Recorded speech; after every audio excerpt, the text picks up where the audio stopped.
No compromise. உங்க சைடுலயும் எங்க சைடுலயும். GT Holidays, South India's #1 travel brand. மணப்பெண்ணின் பிரத்யேகமான திருமணம் விவாஹா தி சென்னை சில்க்ஸ். அழகு தரும் மூலிகைகள், ஆரோக்கியம் தரும் மருத்துவர்கள். டாக்டர் ஸ்ரீவர்மாஸ்.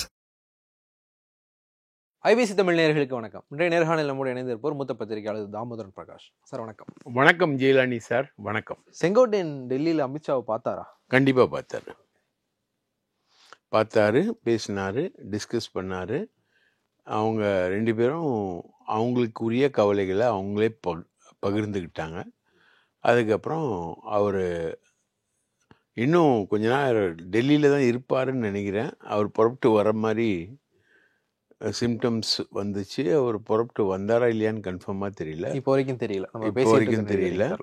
ஆனால் நயினார் நாகேந்திரன் வந்து டெல்லிக்கு புறப்பட்டு போகிறதா தகவல் வந்துச்சு. ஓகே.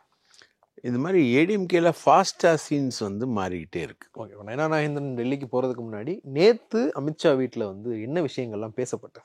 அது நீங்கள் கம்ப்ளீட்டாக வந்து பார்த்தீங்கன்னா, தனது முயற்சியில் சற்றும் தளராத விக்ரமாதித்தன். யார், அமித்ஷாவா செங்கோட்டையனா?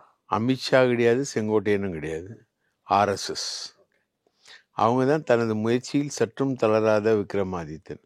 அவங்களுக்கு வந்து ஒரு பொலிட்டிக்கல் பார்ட்டி வந்து தேவை தமிழ்நாட்டில். அதுவும் திராவிட இயக்க மண்ணில் அவங்களுக்கு ஒரு பொலிட்டிக்கல் பார்ட்டி தேவை. அந்த பொலிட்டிக்கல் பார்ட்டி வந்து ஏடிஎம்கே. அதுக்கு அவங்களுக்கு கிடைச்ச வாய்ப்புகளை அவங்க விட தயாராக இல்லை. அதுக்கான லாபியிங்கு, அதுக்கான முயற்சிகளை அவங்க தொடர்ந்து பண்ணிக்கிட்டு இருக்காங்க. ஓபிஎஸ் பண்ணாங்க, ஓபிஎஸ் ஃபெயிலியர் ஆச்சு. அதுக்கப்புறம் செங்கோட்டையன் பண்ணாங்க, செங்கோட்டையனும் முதல்ல ஃபெயிலியர் ஆச்சு. அதுக்கப்புறம் தொடர்ந்து செங்கோட்டையன் பண்ணிக்கிட்டு இருக்காங்க. நீங்கள் பார்த்தீங்கன்னா SP Velumani, KP Anbazhagan, Thangamani, Vijayabaskar, CV Shanmugam, இவங்க எல்லாமே, நத்தம் விஸ்வநாதன், இந்த செங்கோட்டையன் சொல்லக்கூடிய இந்த லிஸ்ட் எல்லாமே வந்து பிஜேபியோட ஃபோல்டில் இருக்கக்கூடியவங்க தான். இவங்களில் யார் வேணால் அடுத்தது ரிபல் ஆகலாம். அந்த மாதிரி ஒரு மெத்தடில் தான் போகிறாங்க. இதை தவிர ஹையஸ்ட் ரிபல் வந்து சசிகலா, அதே மாதிரி ஓ பன்னீர்செல்வம், டிடிவி தினகரன், இவங்களை எல்லாரையும் வச்சுருக்காங்க.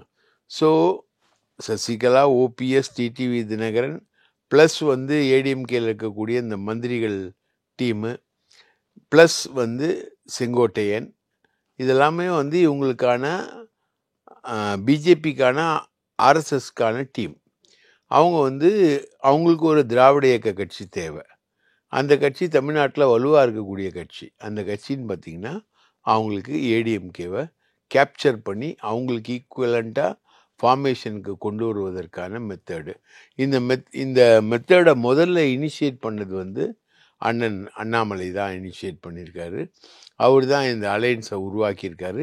இந்த அலையன்ஸை கொண்டு போய் தான் 18% வாக்குகளை வந்து அவர் வாங்கி காமிச்சிருக்காரு. கிட்டத்தட்ட இன்னைக்கு விஜயோட ப்ரொப்போர்ஷன் சொல்கிறாங்க இல்லையா, அந்த ப்ரொப்போர்ஷனுக்கு ஈக்குவலான ஒரு ஓட்டை வந்து அவங்க வாங்கியிருக்காங்க. இதே 18% வந்து இதுக்கு முன்னாடி வந்து தமிழிசை சவுந்தரராஜன் வந்து தலைவராக இருக்கும்போது வாங்குறாங்க. பொன்னார் வந்து கன்னியாகுமரியில் ஜெயிக்கிறாரு. பொன்னார் தலைவராக இருந்தார். அப்போ தேர்தலுக்கு அப்புறம் தான் தமிழிசை தலைவரானாங்க. அப்போ பொன்னார் தலைவராக இருந்தார். So okay, that's different. But ஒரு பார்லிமெண்ட் தேர்தலில் வந்து அவங்க வாங்குறாங்க 18% வாக்குகளை அவங்க வாங்குறாங்க. 18% வாக்குகளை வாங்குறது ஒன்றும் அவங்களுக்கு புதுசு இல்லை. ஆனால் இந்த மாதிரி ஒரு கேஸ்ட் போலரைசேஷனில் அவங்க வாங்கினதே இல்லை. முக்குளத்தோர் வாக்குகள் எல்லாத்தையுமே முழுசாக அறுவடை பண்ணிக்கிட்டு அவங்க ஒரு வாக்கு சதவீதத்துக்குள்ளே வந்ததில்லை. வன்னியர்கள் வாக்குகள் அனைத்தையும் முழுசாக அவங்க பாமகன்ற பேரில் அவங்க அறுவடை பண்ணிக்கிட்டு அவங்க வந்தது கிடையாது. மற்றும் உதிரி அங்கங்கே இருக்கக்கூடிய வாக்குகள் எல்லாம் ஏசிஎஸ் மாதிரி முதலியார்கள் வாக்கு, அதெல்லாம் வந்து அவங்க அறுவடை பண்ணிக்கிட்டு வந்ததில்லை. இப்போ வன்னியர், முக்குளத்தோர், முதலியார், தேவேந்திர குல வேளாளர்கள், ரைட்டா. அப்போவும் பார்த்தீங்கன்னா தமிழ்நாட்டோட ஒரு பெரிய செக்ட் அப்படியே வந்து பார்த்தீங்கன்னா கவுண்டர்கள், அண்ணாமலை மூலமாக கவுண்டர்கள் வாக்குகள். அப்படி பார்த்தீங்கன்னா என்டையர் தமிழ்நாடே வந்து பிஜேபி வந்து ஒரு ரிக் பண்ணி ஒரு 18% ஓட்டை வந்து அவங்க வாங்கினது கிடையாது. அந்த ஹோல்டை வந்து அவங்க இன்னும் விட தயாராக இல்லை. இந்த ஹோல்டு எங்களுக்கு கிடைச்ச ஹோல்டு, அதை நாங்கள் விட தயாராக இல்லைன்றது தான் அவங்க எடப்பாடி கிட்ட வைக்கக்கூடிய பெட்டு. எடப்பாடி ஏன் தேவைன்னா இவங்கள விட அதிகமாக 20% ஓட்டை வந்து அவர் வாங்குறாரு. அவர் வந்து பியூர் ஏடிஎம்கே ஓட்டுக்களை வந்து அவர் கையில் எடுக்கிறார். அவருக்கு மைனஸ் வந்து முக்குளத்தோர் வாக்குகள் கொஞ்சம் மைனஸ் அவருக்கு. இவங்களுக்கு போன அளவுக்கு முக்குளத்தோர் வாக்குகள் வந்து எடப்பாடிக்கு போகல. ஆனால் அவரும் ஒரு செட்டப் வாங்குறாரு. இவங்களுக்கு வந்து திமுக வந்து ஒரு பெரிய குடைச்சல் கொடுக்குது பிஜேபிக்கு. மாநில சுயாட்சியாக இருந்தாலும் சரி, மொழிவாரி பிரச்சனையாக இருந்தாலும், மொழி பிரச்சனையாக இருந்தாலும் சரி, இவங்களுக்கு வந்து மிகப்பெரிய ஒரு ஆல் இண்டியா சேலஞ்ச் வந்து திமுக வந்து இண்டி கூட்டணி மூலம் கொடுக்குது. இப்போது வாக்கு திருட்டு பிரச்சனையாக இருந்தாலும் பீகாரில் நடந்த பேரணிக்கு மு.க. ஸ்டாலின் போய் கலந்துக்கிறார். ஸோ இவங்க வந்து ஒரு மிகப்பெரிய த்ரெட்டு கொடுக்கறதுனால டிஎம்கேக்கு செக் வைக்கணும்னா இங்கே என்ன பண்ணுறது அப்படின்றது தான் இவங்களுடைய விஷயம். போன தடவை அவங்க ஃபார்முலாவில் தோற்றது வந்து அவங்க ஏடிஎம்கேவோட இருந்துட்டு இந்த 18% அவங்க ஜென்ரேட் பண்ணியிருக்க முடியும்னா அவங்களால பெரிய வின்னிங் பொசிஷனுக்கு அவங்களால வந்திருக்க முடியும். அவங்க எதிர்பார்த்தது ஒரு 20 தொகுதிகள் நம்ம ஜெயிப்போம் அப்படின்னு தான் அவங்க போன தடவை எதிர்பார்த்தாங்க. இந்த முறை அதை வந்து விட தயாராக இல்லை. அவங்க அதை விட அதிகமான தொகுதிகளில் நம்ம ஜெயிக்கணும், அதை விட அதிகமான ஒரு ப்ரெசன்ஸை வந்து நம்ம வந்து தமிழக சட்டமன்றத்தில் கொண்டு வரணும். அவங்க வந்து இந்த 4 சீட்டு 5 சீட்லலாம் அவங்களுக்கு திருப்தியே கிடையாது. அவங்களுடைய குறைந்தபட்ச டார்கெட்டே 117 சீட்டு நம்ம கையில் வந்துடணும் அப்படின்ற மாதிரி தான் 50-50. அதில் வந்து கூட்டணி ஆட்சியில் வந்து பாஜக வந்து உட்காரணும் டு த மேக்சிமம். தாமரை வந்து மலர்றதோட தாமரை வந்து ரொம்ப பவர்ஃபுல்லாக மலரக்கூடிய சினாரியாவை உருவாக்கணுன்றதுல அவங்க போராடிக்கிட்டு இருக்காங்க. இப்போ நீங்கள் கடந்த முறை பேசும்போதும் சொன்னீங்க, ஒரு அதிமுகவுக்கு 117, பாஜகவுக்கு 117 அப்படிங்கிற அந்த இதுக்குள்ள எடப்பாடி பழனிசாமி கொண்டு வர்றதுக்காக தான் செங்கோட்டையன் வந்து ரெபலா மாறி இருக்காரு. ரெபலா மாறினதுக்கு பிறகு எடப்பாடி பழனிசாமி கிட்டத்தட்ட லெஃப்ட் ஹேண்டில் தானே டீல் பண்ணுறாரு. அவருடைய கட்சி பொறுப்புகளை பறிக்கிறார். யாரெல்லாம் அவரை போய் பார்க்குறாங்களோ அவங்களுடைய கட்சி பொறுப்புகளை பறிக்கிறார். செங்கோட்டையனுக்கு ஆதரவாக ஈரோடு புறநகர் மேற்கு மாவட்டத்தில் வந்து எல்லோரு நிர்வாகிகளும் வந்து ராஜினாமா பண்ண போகிறாங்க அப்படிங்கிற தகவல் வருது. ஆனால் அப்படியான எதுவுமே நடக்கலை. எடப்பாடி பழனிசாமி செங்கோட்டையனுக்கு பதிலாக யாரை நியமித்தாரோ அவருக்கு போய் எல்லா நிர்வாகிகளும் வந்து ஆதரவு கொடுக்குறாங்க. செங்கோட்டையனுடைய தீவிர ஆதரவாளர்கள் கூட இந்த பக்கம் வர்றாங்க. செங்கோட்டையனுக்கே வந்து ஒரு பெரிய பவர் வாய்ஸ் இருக்கிற மாதிரி தெரியலையாங்க. செங்கோட்டையனுக்கு வந்து வாய்ஸே கிடையாதுங்க. செங்கோட்டையன் ஒரு ஆளே கிடையாதுங்க. ஓபிஎஸ் ஒரு ஆளே கிடையாதுங்க. ஓபிஎஸ்க்கு பெருசாக வந்து கட்சி நிர்வாகிகள் மத்தியிலையோ வாக்காளர்கள் மத்தியிலையோ ஒன்றுமே இல்லைங்க. அவரோட ஹையஸ்ட் ட்ராக் ரெக்கார்டே 3 லட்சம் ஓட்டுகள் ராமநாதபுரத்தில் முக்குளத்தோர் ஓட்டுகளை அவர் வாங்கினது தான் ஒரு ஹையஸ்ட் ட்ராக் ரெக்கார்டு. பாக்கி எந்த ட்ராக் ரெக்கார்டுமே ஓபிஎஸ்க்கு கிடையாதுங்க. அது இல்லாமல் நீங்கள் யாராக ஒன்றா இருக்கட்டுங்க, எக்ஸ்ஆர் ஒய்ங்க, பின்னாடி இருந்து பேக்கப் பண்ணுறது பிஜேபிங்க. ஷிண்டே இப்போ மகாராஷ்டிராவில் எவ்வளோ பெரிய ஆள் அவர்? ஒன்றுமே கிடையாது. அஜித் பவார் எவ்வளோ பெரிய ஆள்? சரத்பவாரோட கம்பேர் பண்ணும்போது அஜித் பவார் எவ்வளோ பெரிய ஆள்? ஒன்றுமே இல்லை. அதே மாதிரி பீகாரில் வந்து நிதிஷ்குமாரை கம்பேர் பண்ணும்போது சிராக் பாஸ்வானோட பையன் யார்? ஒன்றுமே கிடையாது. ஆள் யாருன்றது முக்கியம் இல்லைங்க, மூர்த்தி எப்படிப்பட்டதுன்றது இல்லைங்க, அதுக்கு பின்னாடி இருக்கக்கூடிய ஆர்எஸ்எஸ் என்கிற கீர்த்தி தாங்க பெருசு. இல்லை இப்போது ஏக்நாத் ஷிண்டேவோ அஜித் பவார் அந்த எக்ஸாம்பிள் நம்ம இங்கே எடுத்துகிட்டு வந்தோம் அப்படின்னா, ஏக்நாத் ஷிண்டேவுக்கு பின்னாடி பிஜேபி இருந்தது, அஜித் பவாருக்கு பின்னாடி பிஜேபி இருந்ததுன்னா, பிஜேபி இருந்து அவங்களால வந்து இப்போ உத்தவ் தாக்கரே கட்சியில் இருந்து கணிசமான எம்எல்ஏக்களை வந்து வெளியில் கொண்டு வர முடிஞ்சுது, எம்பிக்களை வந்து வெளியில் கொண்டு வர முடிஞ்சுது. நாங்கள் தான் உண்மையான கட்சி, நாங்கள் தான் உண்மையான சிவசேனா அப்படின்னு எலெக்ஷன் கமிஷனில் கிளைம் பண்ணுற அளவுக்கான ஆட்களை ஷிண்டேவாலையும் அஜித் பவாராலையும் வெளியே கொண்டு வர முடிஞ்சது. இங்கே செங்கோட்டையனாலே ஓபிஎஸ் ஆலையும் அது முடியலையே. ஏன் முடியாதுன்னு நினைக்கிறீங்க? இல்லை இப்போ வரைக்கும் முடியலைல்ல. இப்போ வரைக்கும் இல்லைங்க, எதிர்காலத்தில் ஏன் முடியாது? எதிர்காலத்தில் அவங்க பின்னாடி வேலுமணி இருக்காரு. வேலுமணியோட டச்சில் இருக்கக்கூடியவங்க எம்எல்ஏக்கள் ஏராளம் ஏராளம் ஏராளம். சமீபத்தில் லீலா பேலஸில் வந்து ஒரு கூட்டம் போட்டார் வேலுமணி. அதில் வந்து ஒரு 26 எம்எல்ஏக்கள் கலந்துக்கிட்டாங்க. மொத்தம் இருக்கக்கூடிய 62 எம்எல்ஏக்களில் 26 எம்எல்ஏக்கள் கலந்துக்கிட்டாங்க. ஸோ உங்களுக்கு வந்து மாவட்ட செயலாளர்கள், கட்சியில் இருக்கக்கூடிய அனைத்து ப்ராமினென்ட் ஆட்கள் இவங்களோட எல்லாரும் இருக்காங்க. இப்போ கேபி அன்பழகன் அவர் ஒரு மாவட்டத்தை சேர்ந்தவர், நத்தம் விஸ்வநாதன் அவர் ஒரு மாவட்டத்தை சேர்ந்தவர், செங்கோட்டையன் அவர் ஒரு மாவட்டத்தை சேர்ந்தவர், எஸ்பி வேலுமணி அவர் ஒரு மாவட்டத்தை சேர்ந்தவர், தங்கமணி அவர் நாமக்கல் மாவட்டத்தை சேர்ந்தவர். இந்த மாதிரி இந்த டீமே இவங்க போயிட்டு அனைவரும் ஒன்றிணையணும் அப்படின்னு எடப்பாடி கிட்ட கோரிக்கை வச்சதா செங்கோட்டையனால் டிஸ்கிரைப் பண்ணக்கூடியது அவரோட டீம். இந்த டீம் என்டையராக எடுத்துக்கிட்டிங்கன்னா அவங்க பவர்ஃபுல்லான டீம் தானே அது. நீங்கள் உத்தவ் தாக்கரே மாதிரி, ஷிண்டே மாதிரி அவங்க வந்து எம்எல்ஏக்களை பிரித்து எடுத்துகிட்டு வருவாங்களே. இப்போ வந்து எலெக்ஷனை நோக்கி போயிட்டு இருக்கக்கூடிய டைமில் பழைய எம்எல்ஏக்கள் எல்லாரையுமே இவங்களால ஈஸியாக தூக்க முடியும். இல்லை, இப்போது ஒரு டிடிவி தினகரன் ரொம்ப நாள் ஒன்று சொல்லிட்டு இருந்தார். அதிமுகவில் ஒரு ஸ்பிளிட் ஆன டைமில் எனக்குன்னு ஸ்லீப்பர் செல் இருக்காங்க, ஒரு கரெக்டான டைமில் வந்து அவங்க வெளில வருவாங்க. அந்த ஸ்லீப்பர் செல் வந்து கடைசி வரைக்கும் வெளியே வரவே இல்லை, அவங்க அங்கேயே தூங்கிட்டாங்க. அதே மாதிரியான ஒரு விஷயம் தான் வந்து இங்கே சொல்லப்பட்டுக்கிட்டே இருக்குது. எடப்பாடி பழனிசாமிக்கு எதிராக ஒரு புரட்சிப்படை உருவாகிருச்சு, எஸ்பி வேலுமணி இருக்கிற, அவருக்கு பின்னாடி இத்தனை எம்எல்ஏக்கள் இருக்கிறாங்க, இத்தனை எம்பிக்கள் இருக்கிறாங்க அப்படிங்கிறத சொல்லிக்கிட்டே தான் இருக்கிறாங்க. அது எதுவும் மெட்டீரியலைஸ் ஆகவே இல்லை. எடப்பாடி பழனிசாமி இன்னும் ஸ்ட்ராங்காக தானே இருக்கிறார். செங்கோட்டையனை தனக்கு அரசியலில் சீனியராக இருந்த 91 எந்த அமைச்சர் செங்கோட்டையனுக்கு பின்னாடி எடப்பாடி பழனிசாமி போனாரோ அந்த செங்கோட்டையனை கட்சி விட்டு தூக்குற அளவுக்கு எடப்பாடி பழனிசாமி இன்னைக்கு வலிமையாக தானே இருக்கிறார். இன்னைக்கு செங்கோட்டையன் வந்து இங்கே பிரச்சனை பண்ணுறாரு. பிரச்சனை பண்ண உடனே அவர் மேலே நடவடிக்கை எடுக்கிறாங்க. அடுத்த கட்டமாக அவர் எங்கே போகிறாரு? டெல்லிக்கு போகிறாரு. டெல்லிக்கு போயிட்டு யாரை பார்க்குறாரு? பிரைம் மினிஸ்டருக்கு நெக்ஸ்ட் இருக்கக்கூடிய அமித்ஷாவை பார்க்குறாரு. ஓபிஎஸ்ஸால் பார்க்க முடியல. டிடிவி தினகரனுக்கு வந்து ஜான் பாண்டியன் கட்சி மாநாட்டுக்கும் ஜிகே வாசனுடைய அப்பா மூப்பனாருடைய நினைவு நாளுக்கும் அழைப்பு இல்லை. ஆனால் செங்கோட்டையனுக்கு எங்கேருந்து அழைப்பு இருக்குது? நேரடியாக அமித்ஷா கிட்டேருந்து அழைப்பு இருக்குது. செங்கோட்டையன் அது வரைக்குமே வந்து இங்கே பேசிக்கிட்டு இருந்ததுன்னா, நான் தப்பு பண்ணிட்டேங்க, இனிமேல் போட்டு சரியாயிடுவேங்க, நான் இப்படிலாம் பண்ணியிருக்கக்கூடாது, நான் வந்து கெடு விதித்தது தப்பு தான், ஒரு பொதுச் செயலாளருக்கு வந்து நான் கெடு விதிக்கக்கூடாது, கெடு விதிச்சிட்டேன் அப்படின்னு சொன்னார். ஹரித்வாருக்கு போகிறேன்னு சொல்லிட்டு போகும்போது கூட பொதுச் செயலாளர் எடுத்த நடவடிக்கைகளை பற்றி நான் ஒன்றும் குறை சொல்ல முடியாதுங்க, நான் போகிறேன், ஹரித்வாருக்கு போகிறேன்னு சொல்லிட்டு போகிறாரு. அவர் ஹரித்வாருக்கு போகிறேன்னு சொல்லிட்டு போனது நேராக போய் அமித்ஷாவை பார்க்க தான் போயிருக்கார். ஸோ உங்களுக்கு கால் எங்கேருந்து வருது? கால் வந்து மேலேருந்து வருது. ஆர்எஸ்எஸோட கால் வந்து வருது. அது வரைக்கும் சாஃப்டாக நான் குனிஞ்சு போகிறேன்னு சொன்ன செங்கோட்டையன் வந்து ரிப்பலாக போகிறாருங்க. இல்லை, இப்போது டெல்லிக்கே போனாலும் அமித்ஷாவையே பார்த்தாலும் அமித்ஷாவால் எடப்பாடி பழனிசாமி என்ன பண்ணிட முடியும்? நீங்கள் ஐடிசியில் வந்து ஒரு கூட்டணி அறிவிப்பு அவங்க வெளியிட்டாங்க அப்படிங்கிற விஷயத்தை நம்ம சொல்கிறோம். ஆனால் அண்ணாமலையை தலைவர் பதவியிலிருந்து மாற்றுறோம், நயினார் நாகேந்திரன் தமிழ்நாடு பாஜக தலைவராகிறார் அப்படிங்கிற ஒரு ட்வீட்டை அமித்ஷா போட்டதுக்கு பிறகு தான் எடப்பாடி பழனிசாமி ஐடிசிக்கே வர்றாரு. எடப்பாடி பழனிசாமியினுடைய டேர்ம்ஸுக்கு போய் தான் அவங்க கூட்டணியை உறுதிப்படுத்துனாங்க அமித்ஷாவாலேயே. இப்போது நீங்கள் கூட்டணிக்கு வந்தாகணும், பிஜேபியோடைய கண்ட்ரோல் எடப்பாடி பழனிசாமி இருக்கிறார், இல்லை பிஜேபியால் எடப்பாடி பழனிசாமி ஏதாவது கண்ட்ரோல் பண்ண முடியும் அப்படின்னா அண்ணாமலையை மாற்றாமே இந்த கூட்டணி மெட்டீரியலைஸ் ஆயிருக்கும்ல.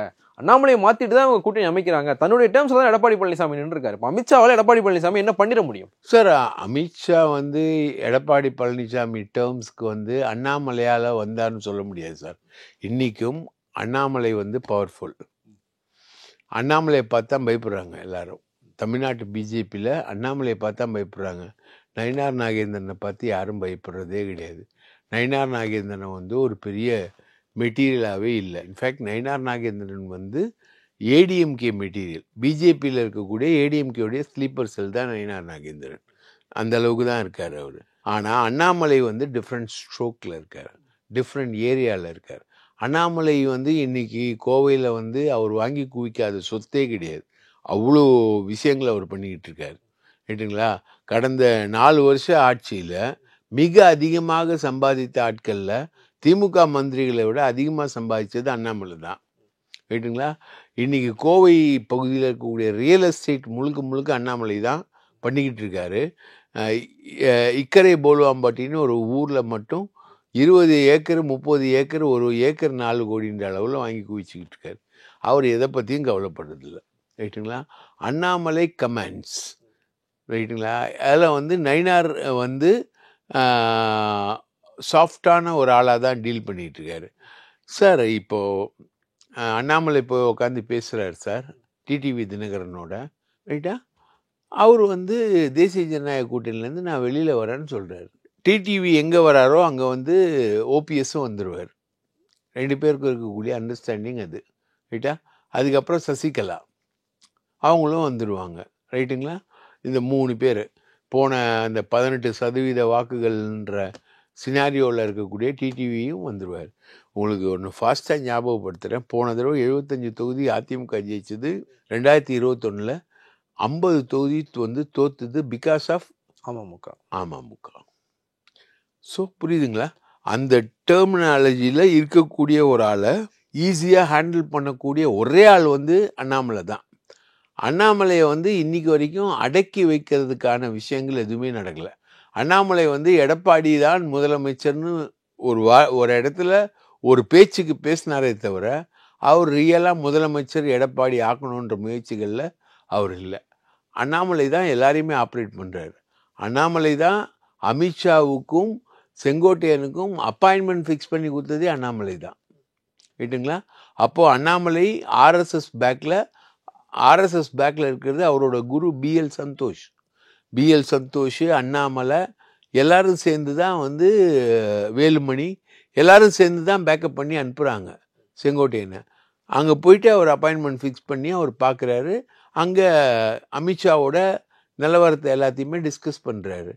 அவர் சொன்னது, செங்கோட்டையன் வந்து டெல்லியில் சொன்னது என்னென்னா, எங்களால் எடப்பாடியை டிஸ்லாட்ஜ் பண்ண முடியும்.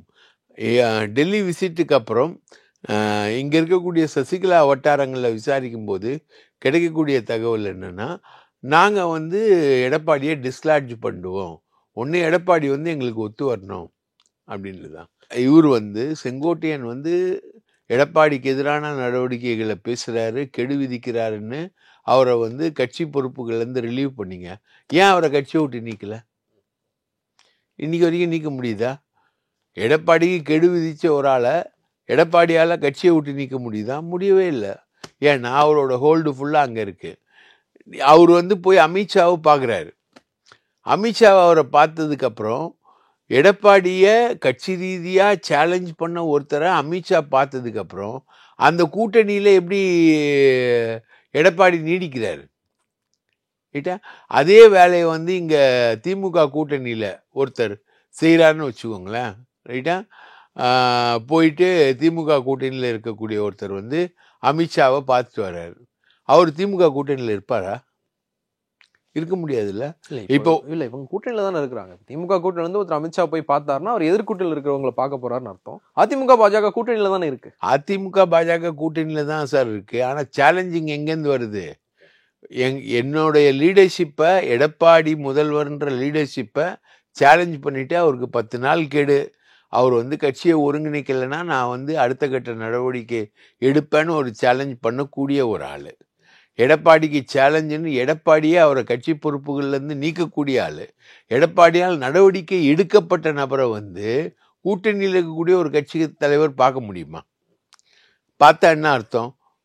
அப்போது வந்து அதிமுக வந்து எடப்பாடியோட லீடர்ஷிப்பை சேலஞ்ச் பண்ணுறாங்கன்னு தானே அர்த்தம். அதை தானே பண்ணுறாரு செங்கோட்டையன். அவர் மேலே நடவடிக்கை எடுக்க முடியலையே எடப்பாடியால். இப்போது அதிமுகவுக்குள்ள நடக்கிற விஷயங்கள், எடப்பாடி பழனிசாமி செங்கோட்டையன் அப்படிங்கிற 2 பேர் எடுத்துக்கிட்டா இந்த விவகாரம் வந்து பியாண்ட் ரிப்பேராக போயிடுச்சு.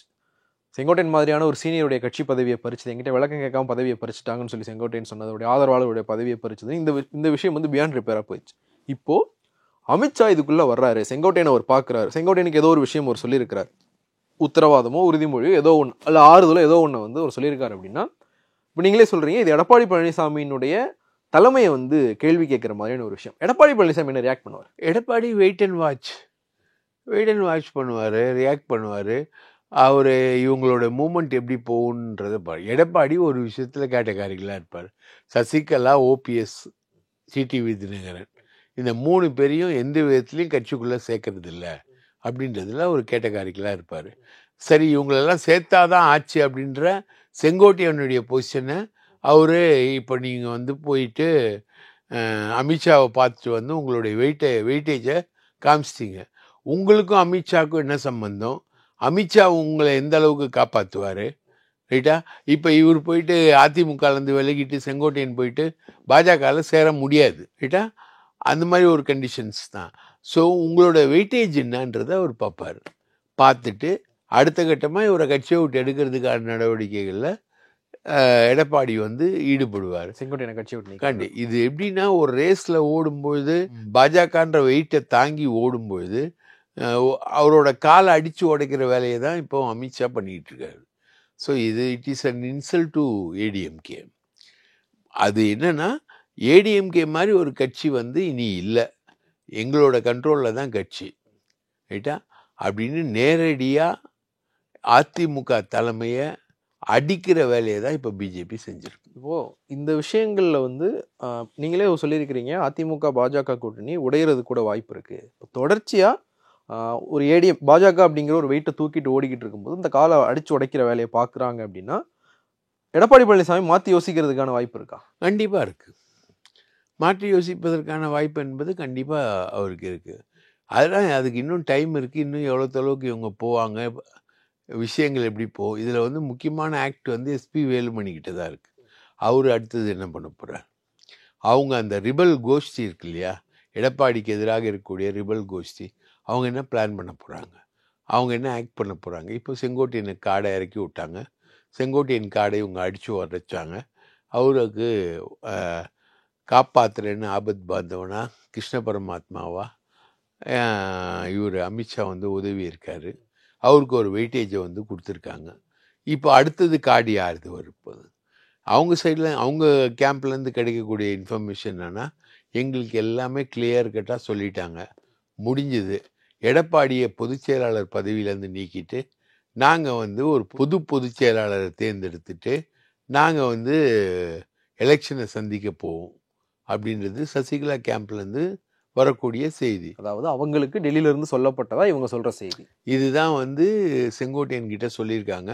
இனி எல்லாமே நல்லபடியாக நடக்கும் அப்படின்றதான் செங்கோட்டையன்கிட்டேருந்து செங்கோட்டையனை அமித்ஷா பார்த்ததுலேருந்து கிடைக்கக்கூடிய தகவல். அமித்ஷா வந்து செங்கோட்டையனை பார்ப்பாரு அப்படின்றது ஒரு பெரிய ஆச்சரியமான ஒரு விஷயம். செங்கோட்டையன் ஒன்றும் மிகப்பெரிய தலைவர்லாம் கிடையாது, ரைட்டா? அப்போ அவர் பார்க்குறாரு, அண்ணாமலையோட ரெக்கமெண்டேஷனை அவர் ஏற்கிறாரு. அண்ணாமலை தான் அதுக்கான பேக்ரவுண்ட். அண்ணாமலையோட ரெக்கமெண்டேஷனை ஏற்கிறாரு. ஆர்எஸ்எஸ் அதுக்கான ஒர்க்கை பார்க்குது. அப்போது ஆர்எஸ்எஸ் வந்து ஏடிஎம்கேவை கபலீகரம் பண்ணுது.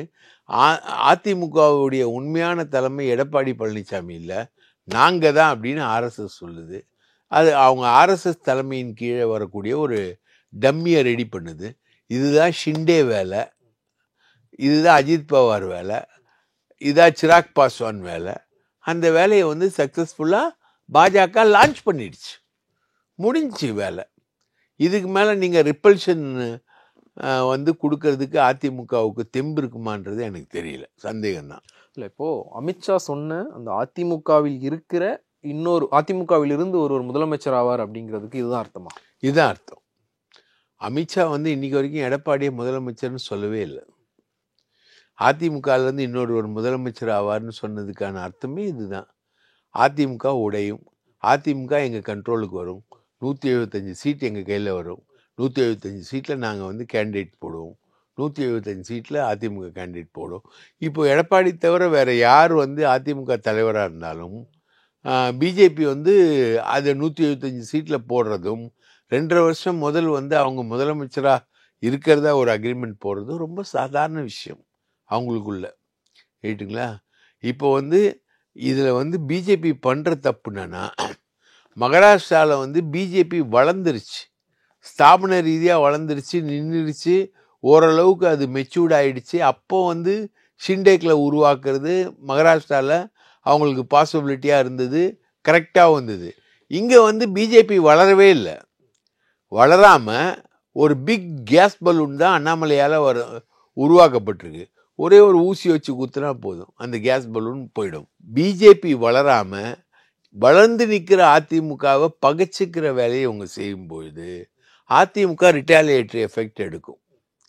அவங்க வந்து கூட்டணி மாறுவதற்கான வாய்ப்பு 100% இருக்கும். ரிட்டாலியேஷன் எடுக்கிறாங்கன்னா அது பிஜேபிக்கு தானே நஷ்டம். BJP ADMK உடைச்சிடும். ரிட்டாலியேஷன் வந்து இவங்க எடுக்கிறாங்கன்னா பிஜேபி ஏடிஎம்கே உடைச்சிடும். ஒரு 2022 ஜூன் ஜூலைலேருந்து நம்ம இந்த விஷயத்தை பேசிகிட்டு இருக்கோம். எடப்பாடி பழனிசாமிக்கும் ஓபிஎஸ்க்கும் அதிமுகவுக்குள்ள ஸ்பிளிட் வந்ததுலேருந்து எப்படி கடந்த காலத்தில் வந்து இவங்க சசிகலாவை அங்கே வந்து நகர்த்தினாங்களோ, சசிகலாவை நகர்த்தி எடப்பாடி பழனிசாமி பன்னீர்செல்வத்தையும் வச்சு கட்சியை கையில் எடுத்தாங்களோ, அதே மாதிரி தங்களுக்கு சாதகமான ஒரு ஆள் வேணும். எடப்பாடி பழனிசாமி என்னைக்கா இருந்தாலும் வந்து தங்களை டிச் பண்ணிடுவார் அப்படின்றதுனால எடப்பாடி பழனிசாமி அங்கேருந்து நகர்த்திடுவாங்க அப்படின்றது வந்து 2022 ஜூன் ஜூலைலேருந்து நம்ம பேசிகிட்டு இருக்கோம். ஒரு 3 வருஷமாக அவர் வந்து ஸ்ட்ராங்காக தானே இருக்கிறார். இந்த வேற ஒரு பொதுச் செயலாளர், அதிமுகவுக்கு வேற ஒரு தலைவர் வர போகிறாங்க, எடப்பாடி பழனிசாமி அங்கேருந்து நகர்த்த போகிறோம் அப்படிங்கிறத சசிகலா தரப்பாக இருக்கட்டும், ஓபிஎஸ் தரப்பாக இருக்கட்டும் 3 வருஷமாக சொல்லிட்டு தானே இருக்காங்க. அவங்களால வந்து அதை தாண்டி அதில் ஒரு ஸ்டெப்பு கூட எடுத்து வைக்க முடியலையே. இப்போ மட்டும் எப்படி சாத்தியமாகும்? 3 வருஷமா பாஜக நேரடியாக தலையிடல. ஓகே, இது வரைக்கும் பாஜக வந்து அதிமுக கிரைசிஸ்குள்ள சிங்கிள் ஸ்டெப் கூட எடுத்து வைக்கல. முதல் முறையா செங்கோட்டையின் விஷயத்துல எடுத்து வச்சிருக்காங்களே. இல்லை, இப்போ அந்த காலகட்டத்திலே போய் இவங்களாம் அமித்ஷாவை தானே பார்த்தாங்க. யார் பார்த்தாங்க? எடப்பாடி பழனிசாமி அமித்ஷாவை தானே பார்த்தாங்க. எடப்பாடி அமித்ஷாவை பார்க்கலாம். அது வந்து கூட்டணி, அவர் கூட்டணியை விட்டு வெளியில வந்து ரிபலா நின்றுகிட்டு இருந்தார் மேக்சிமம் பீரியட். அந்த நீங்க சொல்ற அந்த 3 வருஷ காலகட்டங்கள்ல. இப்பதான் அமித்ஷாவை போய் பார்க்குறாரு. கூட்டணி உருவாகுது. கூட்டணி உருவாகி நல்ல கன்க்ளூசிவாக வரும்பொழுது செங்கோட்டையன் மாதிரி ஒரு ஆளை உருவாக்கி எடப்பாடிக்கு ரிபல் பண்ணிட்டு அவரை போய் அமித்ஷா இப்போ பார்க்கறதுன்றது இருக்கு இல்லையா, சான்ஸே கிடையாதுங்க. செங்கோட்டையனுடைய ஸ்டேச்சர்லாம் வந்து அவர் ஒரு 3 தொகுதி கோபி, சத்தியமங்கலம், அந்தியூர், இந்த 3 தொகுதிகளில் 10% ஓட்டு வாங்குவார் அவர். அவ்வளோதான். அதை தாண்டி அவருக்கு எந்த செல்வாக்குமே கிடையாது. ரைட்டுங்களா? அவர்கிட்ட இருந்த ஒரு எம்எல்ஏ பண்ணாரி, அவர் வந்து நேற்று எடப்பாடி சைடு வந்துட்டார். இவ்வளோதாங்க அவர். அதை தாண்டி ஒன்றுமே கிடையாது. 2 ஒன்றிய செயலாளர், அந்த சத்யபாமான்னு ஒரு முன்னாள் எம்பி, இவங்க தான். இவர் ஒரு பெரிய ரிபல் பண்ணுறதும், அதை போய் அமித்ஷா அதை டேக் பண்ணுறதும். அமித்ஷாவெல்லாம் நீங்கள் சாதாரணமாலாம் பார்க்க முடியாதுங்க. அமித்ஷா மோடியெல்லாம் நீங்கள் சாதாரணமாகவே பார்க்க முடியாது. ஒரு பெரிய ஸ்டேச்சர்லனா உங்களால் கிட்ட கூட போக முடியாது. அமித்ஷா அப்பாயின்மெண்ட்டுக்காக பெரிய பெரிய தொழிலதிபர்கள்லாம் பல ஆண்டுகளாக காத்துக்கிட்டு இருக்கக்கூடிய சூழல்லாம் இருக்குது. ரைட்டா? அதை அவரை போய் செங்கோட்டையை ஈஸியாக மீட் பண்ணுறது, ரீச் பண்ணுறது ரொம்ப பெரிய ஆச்சரியம் தாங்க. அவ்வளோ பெரிய ஆச்சரியத்துக்கு அவங்க விதைக்கிறாங்கன்னா அவங்களுடைய கேம் பிளான் வந்து ஏதோ ஒன்று ரொம்ப ஸ்ட்ராங்காக அவங்க கொண்டு போகிறாங்க. அவங்களுக்கு சட்டமன்ற தேர்தலை பற்றிலாம் அவங்களுக்கு இம்மி அளவு கவலையும் இல்லைங்க. தமிழ்நாட்டு சட்டமன்ற தேர்தலை பீகாரை பொறுத்தி கவலை இருக்குது. ஏன்னா அவங்க அங்கே ஜெயிக்கிற காம்பினேஷனில் இருக்காங்க. அதனால் அதை பற்றி கவலை இருக்குது. தமிழக சட்டமன்ற தேர்தலை பற்றி அவங்களுக்கு இம்மி அளவு கவலை கூட கிடையாதுங்க. அதனால் அவங்க இன்னைக்கு இந்த நிலையை எடுக்கிறதுக்கு காரணம் அவங்க அதிமுகவை கபலீகரம் பண்ணி அதிமுகவை அழித்து தங்களுடைய கண்ட்ரோலில் இருக்கக்கூடிய ஒரு அதிமுகவை உருவாக்குறாங்க. இப்போது ஒருவேளை அதிமுக பாஜக கூட்டணி முறியுது, எடப்பாடி பழனிசாமி வேற முடிவு எடுக்கிறார் அப்படின்னா அவருக்கான ஆப்ஷன்ஸ் வேற இருக்கா? அவருக்கான ஆப்ஷன்ஸ் வந்து ஒன்று விஜய் தாங்க ஆப்ஷன், வேற எதுவும் ஆப்ஷன் கிடையாது. இப்போது டிடிவி தினகரனுக்கான ஆப்ஷன் எதுன்னு கேட்டிங்கன்னா விஜய் தான் சொல்கிறாங்க. ஓபிஎஸ்க்கான ஆப்ஷன் எதுன்னு கேட்டிங்கன்னா அதையும் விஜய்ன்னு தான் சொல்கிறாங்க. விஜய் தவிர வேறு ஆப்ஷன்ஸ் வந்து அவங்களுக்கு. விஜய் தமிழ்நாடு அரசியலுடைய ஆபத் பாந்தவனை மாறிட்டாரா? ஆமாம், அதுதாங்க ஆப்ஷன்னு, வேறு ஆப்ஷன் கிடையாது. அதுலேயும் முதலமைச்சர் இஷ்யூ இருக்குது. விஜய் முதலமைச்சரா, எடப்பாடி முதலமைச்சரா? எடப்பாடி முதலமைச்சராவதற்கு விஜய் ஆதரவு தெரிவிப்பாரா? அது ஒரு நெகோசியேஷனில் எனக்கு தெரிஞ்சு அவர் வந்து துணை முதலமைச்சர் அளவுக்கு ஒத்துக்கிட்டார் அப்படின்ற மாதிரி ஒரு நெகோசியேஷன் பீரியடில் பேசப்பட்டது. இப்போ அது எந்த அளவுக்கு வரப்போகுதுன்னு தெரியல. ஆனால் பிஜேபியை டோட்டலாக பகைச்சிக்கிட்டு விஜய் வந்து ஏடிஎம்கே ஆதரிச்சார்னா விஜய்க்கே உரிய நெகட்டிவ் எஃபெக்ட் வந்து பிஜேபி கிட்டேருந்து வரும். இன்கம் டேக்ஸு, அமலாக்கத்துறை, அந்த மாதிரி எஃபெக்ட்ஸ்லாம் வரும். அதை ஃபேஸ் பண்ண விஜய் தயாராக இருப்பாரான்றது ஒரு பெரிய கொஸ்டின். ஆனால் ஒன்று மட்டும் கிளியராக தெரியுது, இனி ஏடிஎம்கே பழைய ஏடிஎம்கேவாக இருக்கிறதுக்கான வாய்ப்பு இல்லை. ஒற்றை தலைமையின் கீழ் ஏடிஎம்கே வந்து பெரிய அளவுக்கான ஏடிஎம்கேவாக இருக்க வாய்ப்பு இல்லை. இனி எல்லாத்தையுமே வந்து டெல்லியில் இருக்கக்கூடிய ஆர்எஸ்எஸ் தான் கால் பண்ணும். பிஜேபி சொல்கிறது தான் ஏடிஎம்கே கேட்கணும். இல்லைனா ஏடிஎம்கேவாக இருக்காது அப்படின்றது. செங்கோட்டையன் மேலே இந்த அளவுக்கு நடவடிக்கை எடுத்த எடப்பாடி அவர் அமித்ஷாவை பார்த்த உடனே அவரை கட்சியை விட்டு நீக்கிறதுக்கான நடவடிக்கை எடுத்திருந்தார்னா ஏடிஎம்கேன்னு சொல்லலாம். ஆனால் அவர் எடுக்கலையே. ஏடிஎம்கே காலி. ஏடிஎம்கே வந்து அவங்களுடைய ப்ரெஷருக்கு பைண்ட் ஆகி தான் ஏடிஎம்கே இனி வாழ வேண்டிய கண்டிஷனுக்கு ஏடிஎம்கே வந்திருக்கு. பார்க்கலாம் சார். இப்போ எடப்பாடி பழனிசாமியினுடைய ரியாக்ஷன், இப்போது பாஜக பண்ணுற இந்த விஷயங்களுக்கு அவர் என்ன ரியாக்ட் பண்ண போகிறார் அப்படிங்கிறத பொறுத்து தான் இதனுடைய அடுத்த கட்ட நகர்வுகள் இருக்கும். எப்படி ரியாக்ட் பண்ணுறாரு அப்படிங்கிறத பொறுத்து வந்து பார்க்கலாம். உங்களுடைய இணைவு கருத்துக்கு மிக்க நன்றி. வாய்ப்பளித்ததற்கு மிக்க நன்றி. மற்றும் ஒரு நிகழ்ச்சி சந்திக்கலாம். நன்றி, வணக்கம். No compromise. உங்க சைடுலயும் எங்க சைடுலயும். GT Holidays, South India's #1 travel brand. மணப்பெண்ணின் பிரத்யேகமான திருமணம். விவாஹா தி சென்னை சில்க்ஸ். அழகு தரும் மூலிகைகள், ஆரோக்கியம் தரும் மருத்துவர்கள். டாக்டர் ஸ்ரீவர்மாஸ்.